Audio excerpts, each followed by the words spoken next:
Hello, I'm Archie Luxury and welcome to the program. I'm coming to you live from the psych ward.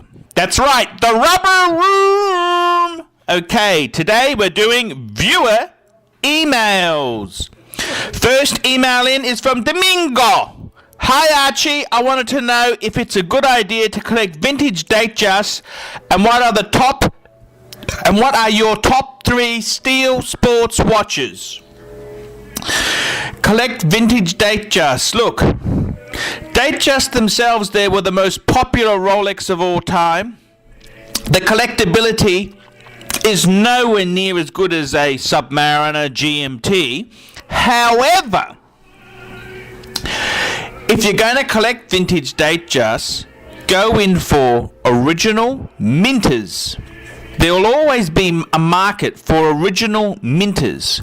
The Datejust is iconic, and I'd personally be looking at like an early 1601 with the Paipan type dial. I'd be looking at 16013, 16014s with the really sharp cases, not over polished, and the nice bezel. And that's the difference. If you get an over polished one, it's nothing. You get a minter, it's a great piece. I had a friend of mine who had a really mint 1601, original bracelet, black dial, absolute minter, and he sold it. I thought, geez, what? That's a silly thing to have done because it was so beautiful. And I think that's what the there's nothing wrong with collecting vintage Datejust, but you've got to go in for minters. And what's the 3 top sports watches? Well, look, I'd have to say the 3 steel sports watches. Now, I'm talking, mid-tier luxury, not upper luxury, like haute horology type luxury. I'd have to say spot 1 would go to the Omega Speedmaster Man on the Moon. Number 2 would have to be the Rolex Submariner. And number 3 would have to be the Rolex GMT. There you go. That's the 3 top sports watches, I think, of all time. Okay, next email. And this is from James Maidment. Hi Archie, first of all let me say what a legend you are. There are far too many people with their heads up their asses that get pissy as soon as you criticise a brand of watch they like, regardless of their knowledge on the subject. I'm doing my level best not to be one of those arseholes despite the fact I'm a fan of Seamasters. I realise they do attract retards, but I class myself in the 1% of owners that use them as a tool watch. Not some fucking desk jockey who crushes walnuts with his ass cheeks. Nor I am ignorant enough to even compare them in horological vein to a Patek. I do work, however, at sea as a captain of an offshore wind farm support vessel, so I probably am one of the few Seamaster owners who actually taken one of their watches to sea. I was wondering what your thoughts are on the newly revamped version of the Seamaster 300 with the ceramic bezel. I've just purchased one in black, and I gotta say it's a different beast altogether than the common Planet Ocean. Love to hear your take on it. P.S. I know you can't polish a turd, but you can roll it in a gutter. Okay, Jim. Look, I gotta be honest with you. The Seamaster, the Omega Seamaster, I've actually reconsidered. I still think they tend to attract turds, but I kind of like them. Okay, I think they're a good watch for a young man to have. As I've said many times before, it's fit for service. I'm a 40-year-old luxury guru. Okay, that's who I am. I'm Archie Luxury. I'm a 40-year-old luxury guru. I can't wear one. Can't pull it off. However, you, as a young man who's got a career at sea, you can pull it off. Not a problem. I need to wear haute horology because of who I am. I mean, I'm a luxury guru and I'm 40 years old. And I hate sports. But I think any of the Seamasters are okay. And I don't mind the new ceramic bezel Seamaster. I mean, I wouldn't be buying a fleet of them, but yeah, that's okay. That's okay. That's what I can say there. So next viewer email is from Matthew Mason.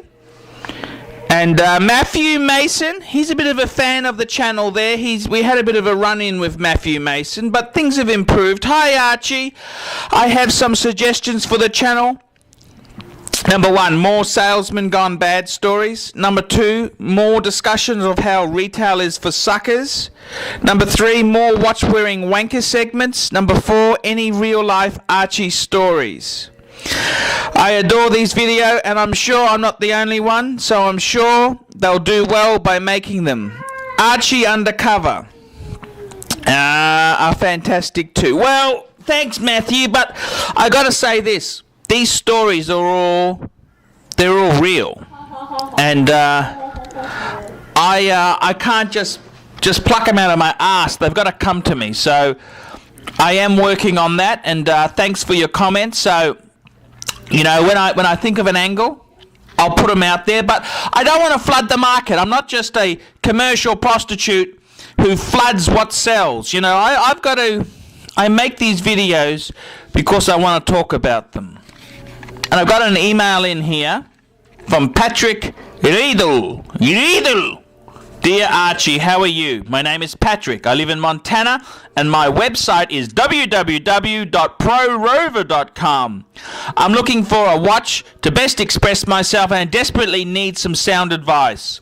I want something sturdy and not pretentious. I consider myself a craftsman who appreciates fine workmanship and need to express this in a watch. I want to wear my watch everywhere, working, playing, hiking, skiing. I am 53 years old. I've done a lot with my life. I have worked hard all my life. I don't care what my watch costs. Simple. For you, it can only be one brand, and that's Rolex. I'd get an Explorer 2, preferably vintage, like a sapphire white dial Explorer 2, 16570, about $3,500 to $4,500, or a Rolex Submariner, or a GMT. Any of those 3 watches would be fine. And I've gone to your website, and fuck, you're a great bloke, and a great bloke needs a great watch, and there's only one brand, and that's Rolex. And finally, we've got an email in. Archie, what's your thoughts on Hublot? My thoughts? I don't like the brand, okay? I don't like the brand at all. It's never, ever appealed to me.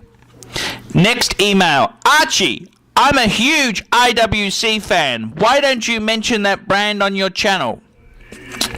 Well, look, IWC is a good brand. However, some of their models do use generic ETA value type movements. Terminal sin. The other thing is, I've never really been taken by the IWC bug. I've never owned one. And they got some good things, but I think they're a bit overpriced on the used market, and I've never really been drawn to them. So that's why I talk about things that I'm interested in. It's my channel. My channel, I talk about what I want to talk about, and that's it. If it means I talk about Patex, well, that's my channel. I can do what I like. When you own your channel, you can talk about what you like. I'm Archie Luxury, and I hope this segment has been useful.